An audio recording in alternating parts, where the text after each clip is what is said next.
Sembang apa orang tua ni, kerusi pun tak ada kan. Orang kata macam tu lah dekat saya ni, kerusi pun tak ada, bagilah ada kerusi. Tapi kita nak pergi ada kerusi je ni kan. Selepas kita kalah dulu, masuk 2022 pilihan raya parlimen, 2023 pilihan raya negeri, dan kita dalam keadaan yang tak ada ni. Di negeri Kedah Darul Aman ni orang kata macam-macam. Tetapi kita selalu kata menang kita setia dengan parti, kalah pun kita setia dengan parti.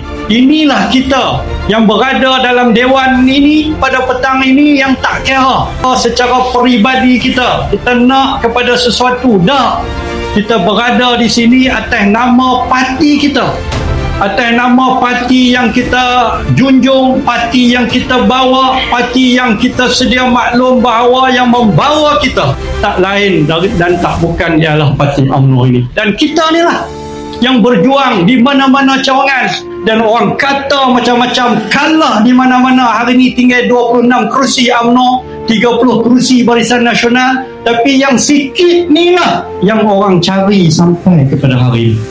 Tuan-tuan, inilah parti kita yang tuan-tuan semua sokong. Mai pun bukan dapat apa pun, tetapi kita mai ni atas satu nilai yang kita namakan perjuangan dalam sebuah parti politik Melayu demi untuk agama, bangsa dan tanah air yang kita cintai ini.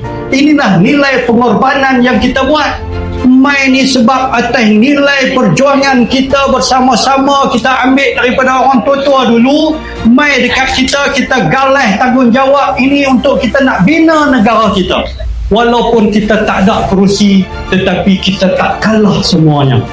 Kita ada lagi ahli-ahli yang sanggup, yang setia untuk bersama-sama dengan kita nak bangkit balik, nak pastikan Kubang Pasu ini bukan kita nak kalah selama-lamanya, dan satu hari kita akan bangkit kembali dan kita jadi nahkoda yang sebenar di bumi Kubang Pasu ini, insya-Allah.